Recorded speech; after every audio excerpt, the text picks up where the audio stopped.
The American poet Maya Angelou writes, the ache for home lives in all of us, the safe place where we can go as we are and not be questioned.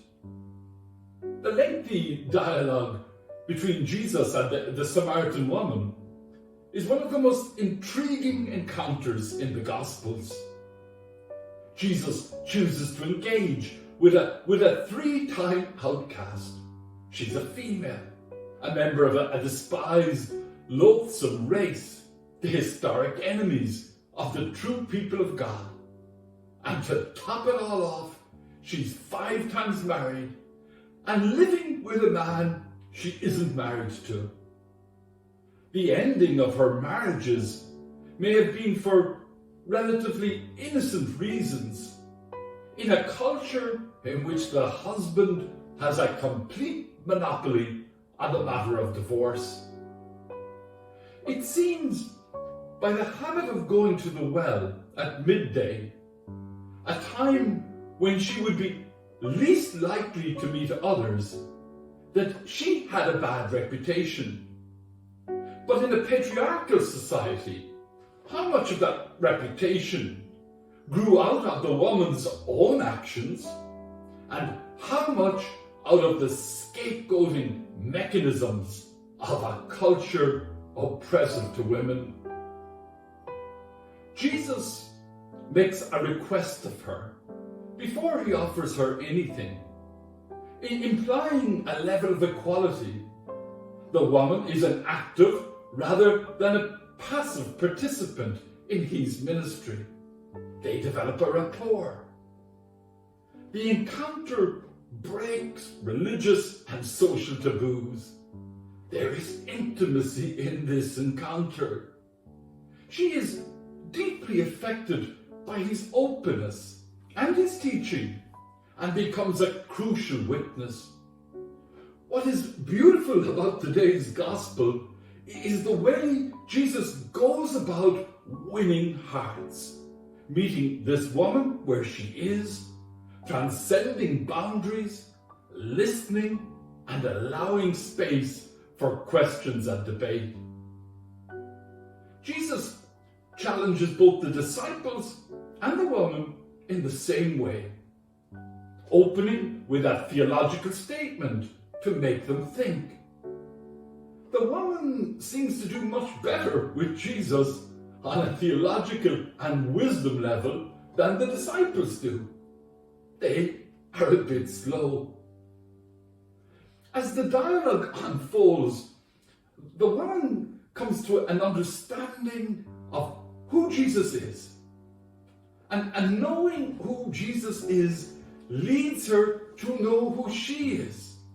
And instead of feeling shame about her mistakes, she feels new freedom to tell her story. This gospel story poses an intriguing question for each of us. Have you ever thought that daily encounters with strangers are openings for the Spirit of God to come to you? In Ireland, we are blessed with access to convenient water. However, the majority of the world still lives or dies depending on the presence or absence of water. And the well is the center of many people's lives. The reading this morning from the book of Exodus begins with awareness of the lack of water. The people, in their thirst for water, grumbled against Moses. Water is essential for survival, both as human beings and as people belonging to God.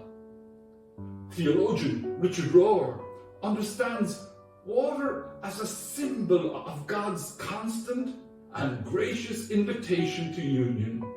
God flowing out towards us, God choosing us before we ever choose back.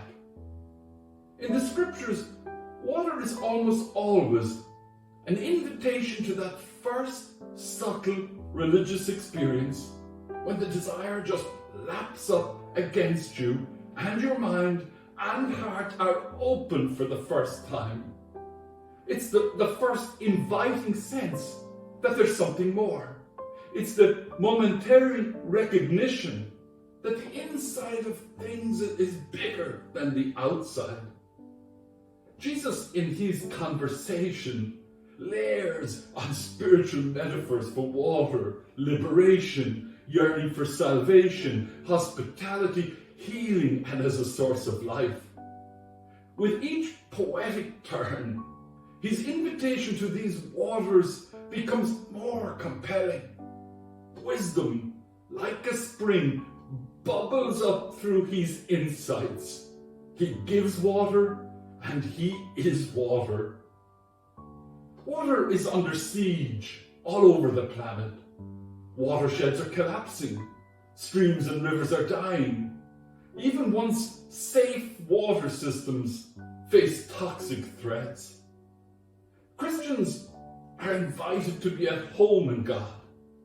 Therefore, Christians practice seeking Jesus in their lives because when they find themselves in God, pretense slips away to reveal the truest dimensions of selfhood and gives individuals the power to act in transforming ways. The story of Jesus and the woman at the well. The search for both safe water to drink and the water of salvation is more urgent than ever. Much depends on how we navigate the rivers of change. Amen.